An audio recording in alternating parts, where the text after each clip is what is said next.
और ब्रह्म श्री कृष्ण और श्री राधा से प्रकट चिन्मय देवी और देवताओं के चरित्र। श्री नारायण कहते हैं, उत्तम व्रत का पालन करने वाले नारद रास क्रीड़ा के अंत में श्री कृष्ण के असह्य तेज से श्रांत हो जाने के कारण उस देवी के शरीर से दिव्य प्रस्वेद बह चला और जोर जोर से सांस चलने लगी। उस समय जो श्रम जल था वह समस्त विश्व गोलक बन गया तथा वह निश्वास वायु रूप में परिणित हो गया, जिसके आश्रय से सारा जगत वर्तमान है। संसार में जितने सजीव प्राणी हैं उन सबके भीतर इस वायु का निवास है। फिर वायु मूर्तिमान हो गया। उसके वामांग से प्राणों के समान प्यारी स्त्री प्रकट हो गई। उससे 5 पुत्र हुए जो प्राणियों के शरीर में रहकर पंच प्राण कहलाते हैं। उनके नाम हैं प्राण, अपान, समान, उदान और व्यान। यूं 5 वायु और उनके पुत्र 5 प्राण हुए। पसीने के रूप में जो जल बहा था वही जल का अधिष्ठाता देवता वरुण हो गया। वरुण के बाएं अंग से उनकी पत्नी वरुणानी प्रकट हुई। उस समय श्री कृष्ण की वह चिन्मय शक्ति उनकी कृपा से गर्भ स्थिति का अनुभव करने लगी।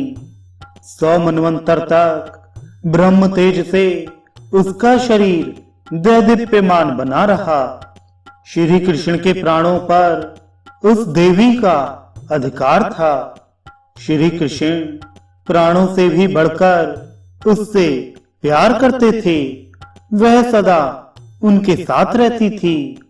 श्री कृष्ण का वक्ष स्थल ही उसका स्थान था। 100 मनवंतर का समय व्यतीत हो जाने पर उसने एक स्वर्ण के समान प्रकाशमान बालक उत्पन्न किया। उसमें विश्व को धारण करने की समुचित योग्यता थी, किंतु उसे देखकर उस देवी का हृदय दुख से संतप्त हो उठा। उसने उस बालक को ब्रह्मांड गोलक के अथाह जल में छोड़ दिया। इसने बच्चे को त्याग दिया। यह देखकर देवेश्वर श्री कृष्ण ने तुरंत उस देवी से कहा, अरि कोपशीले, तूने यह जो बच्चे का त्याग कर दिया है यह बड़ा घृणित कर्म है। इसके फलस्वरूप तू आज से संतानहीना हो जा। यह बिल्कुल निश्चित है। यही नहीं किंतु तेरे अंश से जो जो दिव्य स्त्रियां उत्पन्न होंगी वे सभी तेरे समान ही नूतन तारुण्य से संपन्न रहने पर भी संतान का मुख नहीं देख सकेंगी। इतने में उस देवी की जीभ के अग्रभाग से सहसा एक परम मनोहर कन्या प्रकट हो गई। उसके शरीर का वर्ण शुक्ल था। वह श्वेत वर्ण का ही वस्त्र धारण किए हुए थी। उसके दोनों हाथ वीणा और पुस्तक से सुशोभित थे। संपूर्ण शास्त्रों की वह अधिष्ठात्री देवी रत्नमय आभूषणों से विभूषित थी। तदनंतर कुछ समय व्यतीत हो जाने के पश्चात वह मूल प्रकृति देवी 2 रूपों में प्रकट हुई। आधे वाम अंग से कमला का प्रादुर्भाव हुआ और दाहिने से राधिका का। उसी समय श्री कृष्ण भी 2 रूप हो गए। आधे दाहिने अंग से स्वयं द्विभुज विराजमान रहे और बाएं अंग से 4 भुजा वाले विष्णु का आविर्भाव हो गया। तब श्री कृष्ण ने सरस्वती से कहा, देवी तुम इन विष्णु की प्रिया बन जाओ। माननी राधा यहाँ रहेंगी, तुम्हारा परम कल्याण होगा।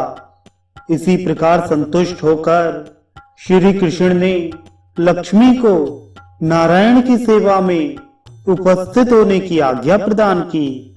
फिर तो जगत की व्यवस्था में तत्पर रहने वाले श्री विष्णु उन सरस्वती और लक्ष्मी देवियों के साथ वैकुंठ पधारे।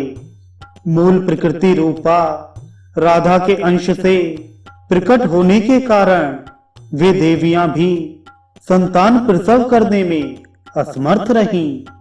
फिर नारायण के अंग से 4 भुजा वाले अनेक पार्षद उत्पन्न हुए। सभी पार्षद गुण, तेज, रूप और अवस्था में श्री हरि के समान थे। लक्ष्मी के अंग से उन्हीं जैसे लक्षणों से संपन्न करोड़ों दासियां उत्पन्न हो गईं। मुनिवर नारद इसके बाद गोलोकेश्वर भगवान श्री कृष्ण के रोमकूप से असंख्य गोप प्रकट हो गए। अवस्था, तेज, रूप, गुण, बल और पराक्रम में वे सभी श्री कृष्ण के समान ही प्रतीत होते थे। प्राण के समान प्रेम भाजन उन गोपों को परम प्रभु श्री कृष्ण ने अपना पार्षद बना लिया। ऐसे ही श्री राधा के रोमकूपों से बहुत सी गोप कन्याएं प्रकट हुईं। वे सभी राधा के समान ही जान पड़ती थीं। उन मधुर भाषणी कन्याओं को राधा ने अपनी दासी बना लिया। वे रत्नमय भूषणों से विभूषित थीं। उनका नया तारुण्य सदा बना रहता था। परम पुरुष के श्राप से वे भी सदा के लिए संतानहीना हो गई थीं। विप्र इतने में श्री कृष्ण के शरीर से देवी दुर्गा का सहसा आविर्भाव हुआ। ये दुर्गा सनातनी एवं भगवान विष्णु की माया हैं। इन्हें नारायणी, ईशानी और सर्वशक्ति स्वरूपिणी कहा जाता है। ये परमात्मा श्री कृष्ण की बुद्धि की अधिष्ठात्री देवी हैं। संपूर्ण देवियां इन्हीं से प्रकट होती हैं। अतः इन्हें देवियों की बीज स्वरूपा, मूल प्रकृति एवं ईश्वरी कहते हैं। ये परिपूर्णतमा देवी तेज स्वरूपा तथा त्रिगुणात्मका हैं।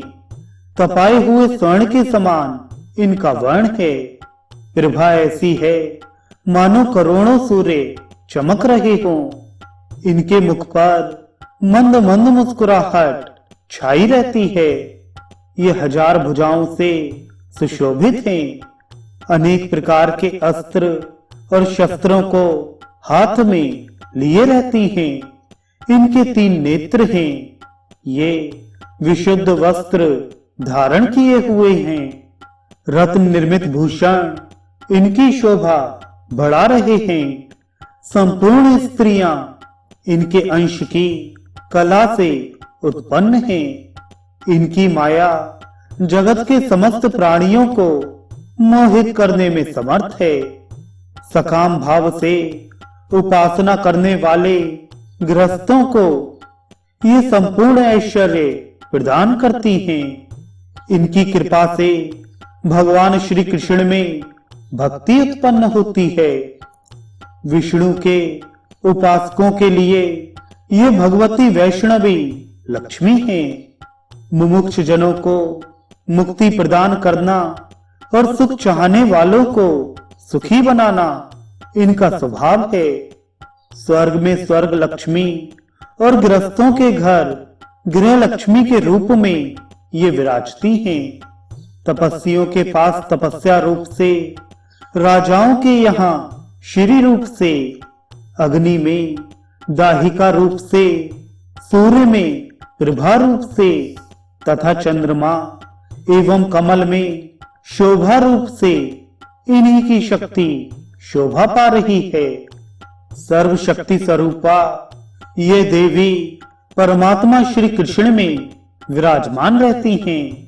इनका सहयोग पाकर आत्मा में कुछ करने की योग्यता प्राप्त होती है।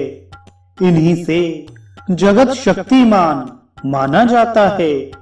इनके बिना प्राणी जीते हुए भी मृतक के समान है।